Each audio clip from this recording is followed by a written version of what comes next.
கட்டுமானத்தின் வலிமை, கட்டிடங்களின் பாதுகாப்பு. ஸ்ரீ துர்கா டிஎம்டி கம்பிகள்.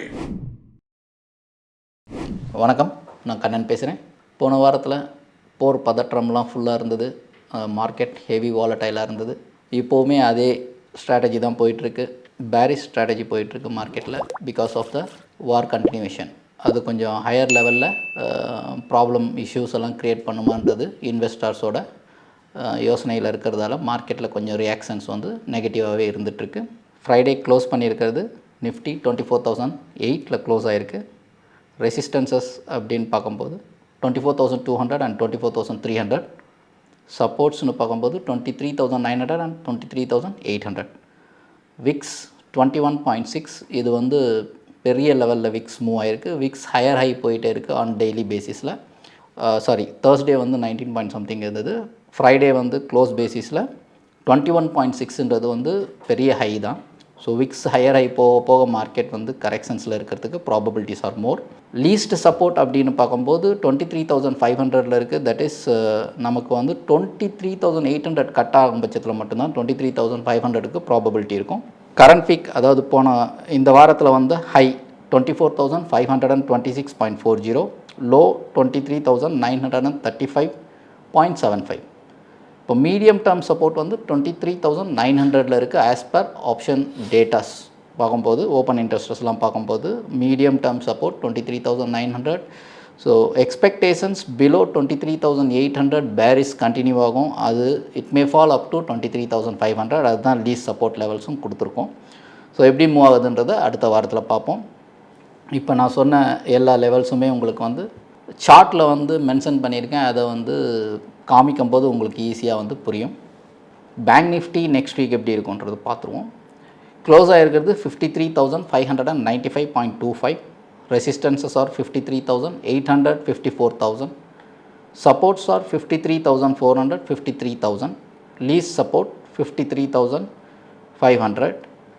And current week high low என்னன்னு பார்க்கும்போது 55,345.50 high, 53,483.05 is low. And medium term support பார்க்கும்போது 53,400 to 53,000. 53,000 கீழே மார்க்கெட் க்ளோஸ் ஆகும் பட்சத்தில் பேரிஷ்னஸ் ஜாஸ்தி இருக்கும். Expectations below 53,000 it may fall up to 52,600 levels அப்படின்ற மாதிரி ஃப்ரைடேயோட டேட்டா இண்டிகேட் பண்ணுறதால more cautious in bank Nifty also. So இது ரெண்டுமே பார்க்கும்போது ஹையர் சைட் செல் ப்ராபபிலிட்டி ஜாஸ்தி இருக்கும் வரும் வாரத்தில். அதை மண்டேயில் வந்து ஹையர் சைடில் செல் ப்ராபபிலிட்டி ஜாஸ்தி இருக்குன்றது டேட்டா இண்டிகேட் பண்ணுறது. இதையும் வந்து சார்ட்டில் இண்டிகேட் பண்ணியிருக்கிறதா அதை பார்க்கும்போது ஈஸியாக உங்களுக்கு புரியும் நான் சொன்ன லெவல்ஸ் எல்லாமே. அடுத்தது மெயினாக லாஸ்ட் வீக் இவ்வளோ பெரிய வாலட்டாலிட்டி மார்க்கெட்டில் இருந்தாலும் டிஏஐ டொமஸ்டிக் இன்ஸ்டிடியூஷனல் இன்வெஸ்டர்ஸ் வந்து அவங்களோட ஸ்டேக்கை வந்து 23.6% வரைக்கும் ஹைக் பண்ணியிருக்காங்க. ஸோ அதில் சம்திங் இஸ் ஃபிஷிங். ஏன்னா டிஏஐ வந்து இந்த பாட்டமில் வந்து இவ்வளோ பெரிய பர்சன்டேஜில் வாங்கியிருக்கிறது வந்து ஒரு நல்ல விஷயம். மேபி மார்க்கெட் சப்போர்ட்டாக கூட இருக்கலாம். இந்த போர் கொஞ்சம் சமரசமாக முடியும் பட்சத்தில், இப்போ வரும் வாரத்தில் அந்த போரை வந்து சமரசமாக முடியும் பட்சத்தில் மார்க்கெட் வந்து திரும்பவும் ரிவர்சல் கொடுத்துட்டு மார்க்கெட் மேலே போகிறதுக்கு ப்ராபபிலிட்டிஸ் இருக்கலாம். ஏன்னா டிஏஐ வந்து ஃபுல்லாக கான்சன்ட்ரேட் பண்ணியிருக்காங்க ஆன் கேஷ் மார்க்கெட் பையிங் சைடில். நிஃப்டி 500லேயும் வந்து டிஏஐ வந்து 19.2% வரைக்கும் இன்க்ரீஸ் பண்ணியிருக்காங்க. இதெல்லாம் வந்து ஒரு ரெக்கார்ட் ஹை மாதிரி தான் இப்போ இருக்கிற மார்க்கெட்டுக்கு. இப்போ இருக்கிற செல்லிங் மார்க்கெட்டில் டிஏஐ வந்து இந்தளவு சப்போர்ட் கொடுக்கறது ஒரு பெரிய positive point for our equity market. அப்படின்னு பார்க்கும்போது நிஃப்டி 500லேயும் கொடுத்துருக்காங்க, நிஃப்டி 50லேயும் கொடுத்துருக்காங்க. அது மாதிரி பார்க்கும்போது நம்ம நிஃப்டி 50 அண்ட் நிஃப்டி 500 நம்ம வந்து கான்சன்ட்ரேட் பண்ண வேண்டியது டெஃபினட்டாக வந்து கம்பல்ஷன். ஏன்னா இவங்களோட இன்வெஸ்ட்மெண்ட்ஸ் வந்து இந்த ரெண்டு இதில் தான் வந்து இன்ஃப்யூஸ் ஆகிருக்குன்னு போது நம்மளும் வந்து அதை பேஸ் பண்ணி ஏதாவது ஒரு கவுண்டரை வந்து நம்ம சூஸ் பண்ண முடியுமான்னு பார்க்கும் பட்சத்தில் நான் வந்து axis bank, South Indian bank, PCBL chemicals, IDD cementation, intellect design, arena limited, இந்த 5 கவுண்டரை வந்து செலக்ட் பண்ணியிருக்கேன். இது வந்து பையிங் ரெக்கமெண்டேஷன் கிடையாது. I am not a SEBI registered கிளையண்ட்டெல்லாம் கிடையாது. அண்டு இது ஒரு பையிங் ரெக்கமெண்டேஷனும் இல்லை. ஸோ இது ஜஸ்ட் ஒரு எஜுகேஷனல் பர்பஸுக்கு தான் உங்களோட ஷேர் பண்ணுறேன். ஏன்னா இந்த axis bank, South Indian bank, PCBL chemicals, IDD cementation, intellect design, arena limited இதிலெல்லாம் வந்து டிஐயோட இன்வெஸ்ட்மெண்ட்ஸ் வந்து இன்க்ரீஸ் ஆகிருக்கு when compared to December 2024 to March 2025 வந்து இன்க்ரீஸ் ஆகிருக்கிறதால மேபி இதில் வந்து அவங்களோட கான்சன்ட்ரேஷன் இன்க்ரீஸ் ஆகிருக்கிறது இந்த ஸ்டாக்ஸ் பர்டிகுலர் ஸ்டாக்ஸ் வந்து மொமெண்டம் ப்ராபபிலிட்டி கிடைக்கிறதுக்கு சான்சஸ் இருக்குன்றதால தான் உங்களோட ஷேர் பண்ணுறேன். ஸோ அதில் ஃபஸ்ட்டு நம்ம ஆல்ரெடி சொல்கிற மாதிரி ஆக்சிஸ் பேங்க் நான் முதல்ல இருந்தே சொல்லிட்டு இருக்கேன். ப்ரைவேட் பேங்கிங் செக்டரில் Axis Bank one of the best banking அப்படின்ற மாதிரி ஆல்ரெடி இருக்குது. டிஐஐஸ் வந்து ஆல்ரெடி நல்லாவே அக்குமுலேட் பண்ணிட்டு இருக்காங்க. டிசம்பர் 2024 அவங்களோட ஸ்டேக் 37.48 அண்ட் மார்ச் 2025 40.87. ஸோ கிட்டத்தட்ட ஒரு 3%, 3.5% வரைக்கும் இன்க்ரீஸ் ஆகிருக்கு. இட்ஸ் வெரி குட் க்ரோத்னு மட்டும் சொல்லணும். ஏன்னா அகெயின் இன்வெஸ்ட்மெண்ட்ஸ் வந்து ஆக்சிஸ் பேங்க்கில் இன்க்ரீஸ் ஆகிட்டே இருக்கிறது வந்து ஒரு மொமெண்டம் ஸ்டாக்குக்கு மாறுறதுக்கு வந்து probabilities are more. Face value ₹2, year high year low 1340, 1340 year high, 934 year low. Current market price close ஆகிருக்கிறது 1151. இது என்ன கரண்ட் மார்க்கெட்டோட கம்பேர் பண்ணி பார்க்கும்போது லோக்கு கீழே இருந்தால் it's a better opportunity. And capital 619 crore, reserves is 1,85,433 crore reserves, and net profit margin 15% to 6%. Profits year on yearல வந்து இன்க்ரீஸிங்கில் இருக்குது கன்சிஸ்டண்ட்டாக. And quarter on quarter base பண்ணி பார்த்தாலும் வந்து ப்ராஃபிட்ஸ் வந்து இன்க்ரீஸ் ஆகிட்டே இருக்குது. It's a very good sign for a momentum stock அப்படின்ற மாதிரி பார்க்கலாம் ஆக்சிஸ் பேங்க் முதல்ல. தென் அடுத்தது சவுத் இண்டியன் பேங்க். சவுத் இண்டியன் பேங்க்கில் ஒரு ஒரு சின்ன ஒரு பப்ளிக் செக்டர் யூனியன் பேங்க் தான் இது, சின்னது. South Indian Bank current market price 24.30, December 2024 7.25 டிஏயோட ஸ்டேக், அண்ட் மார்ச் 2025 வந்து 10.42. இதுவுமே ஒரு 3% மேலே இருக்கிறது. It's very good sign. Face value ₹1, year high low பார்த்தோம்னா 28 rupees 90 paise, 28 rupees 90 paise high, 22 rupees 10 paise low.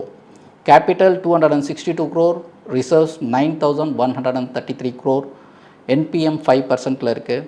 So NPM கம்மியாக இருந்தாலும் பேலன்ஸ் ஷீட் நல்லாவே இருக்குது. இது சவுத் இந்தியன் பேங்க் ஸ்பெசிஃபிக்காக அதர் இன்கம் வந்து சப்ஸ்டான்சியலாக இன்க்ரீஸ் ஆகிட்டுருக்கு ஆன் இயர் பேசிஸில். ஸோ அதர் இன்கம் இன்க்ரீஸ் ஆகிருக்கிறதால ப்ராஃபிட் வந்து நல்லா பூஸ்டப்பில் இருக்குது. அதனால் இதுவுமே ப்ராஃபிட் வந்து increasing on year basis as well as and quarter on quarter பேசிஸில் இன்க்ரீஸ் ஆகிருக்கிறதால South Indian Bank is also very good stock for a long term accumulation. அது மாதிரி வச்சுக்கலாம். PCBL chemicals.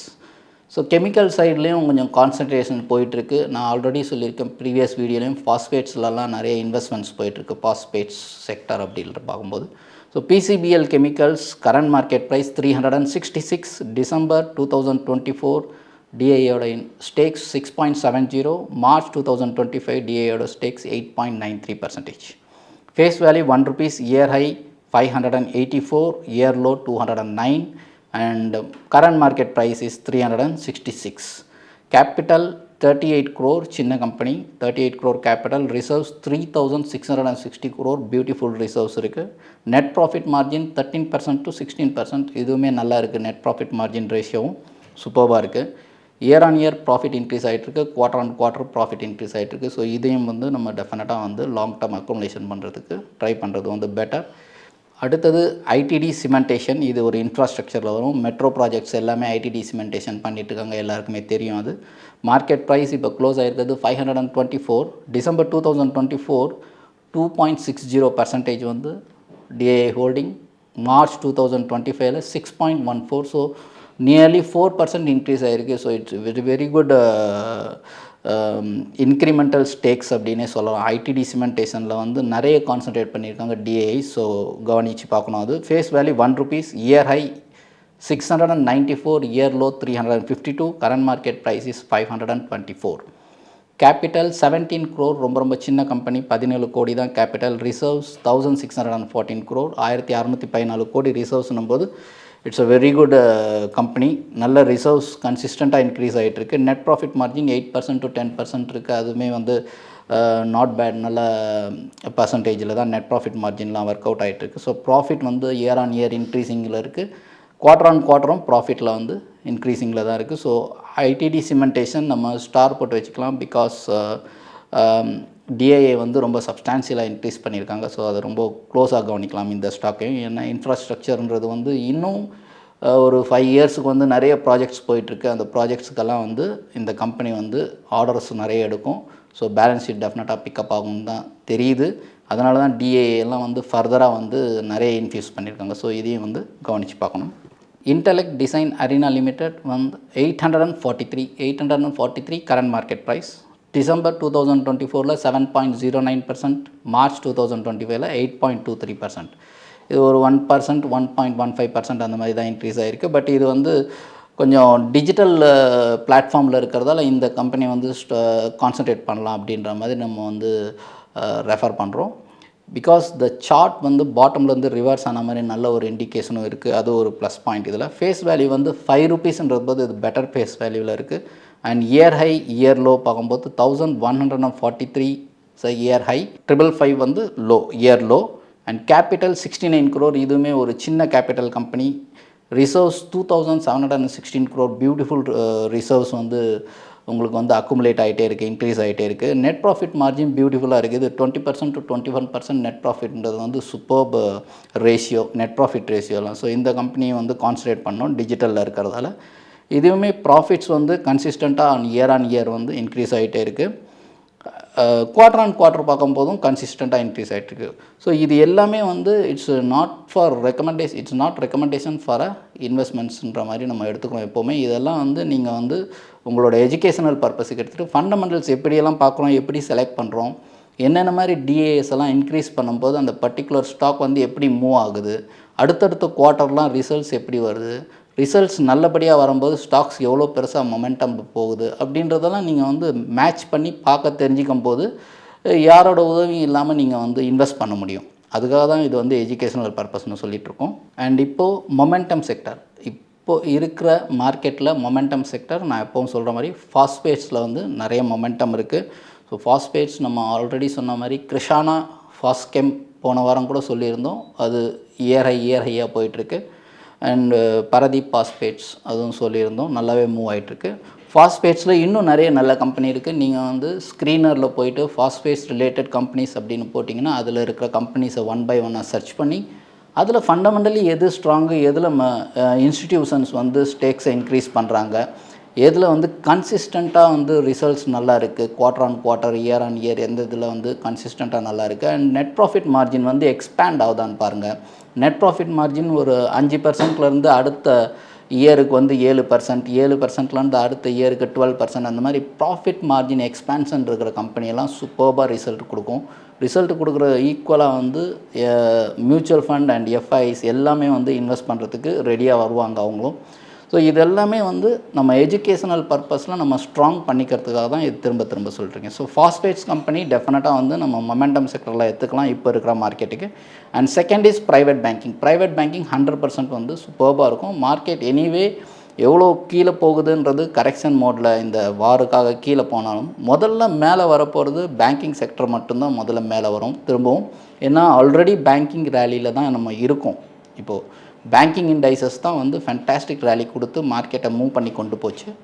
லாஸ்ட்டு 21,700 சம்திங் வரும்போது மார்க்கெட் மூவ் ஆனது ப்ரைவேட் பேங்கிங்கை, அதாவது பேங்கிங் செக்டரை வச்சு தான் வந்து இண்டெக்ஸை வச்சு தான் மார்க்கெட் மூவ் ஆச்சு. ஸோ அதே மாதிரி இப்போது இந்த ட்ரம்ப் டேரிஃப், அதுக்கப்புறம் இப்போ நடந்துகிட்டு இருக்கிற இந்தியா பாகிஸ்தான் வார், இது எல்லாமே வந்து மார்க்கெட்டில் வந்து கொஞ்சம் கரெக்ஷன் மோடு இருந்தாலும் bank Nifty in any bottom bank Nifty திரும்பும் போது மார்க்கெட் டெஃபினட்டாக வந்து ரிவர்சல் கிடைக்கும் போது ஃபர்ஸ்ட் மூமெண்டம் கொடுக்குற செக்டர் வந்து பேங்கிங் செக்டராக தான் இருக்குன்றது என்னோடய ஓன் அபிப்பிராயம். ஸோ அதுதான் உங்களோட ஷேர் பண்ணுறேன். ஐ திங்க் இந்த வாரத்துக்கு தேவையான எல்லாத்தையும் ஃபினிஷ் பண்ணிட்டேன்னு நினைக்கிறேன். நன்றி, வணக்கம். இந்த வீடியோ உங்களுக்கு பிடிச்சிருந்தா லைக் பண்ணுங்க, ஷேர் பண்ணுங்க, கமெண்ட் பண்ணுங்க.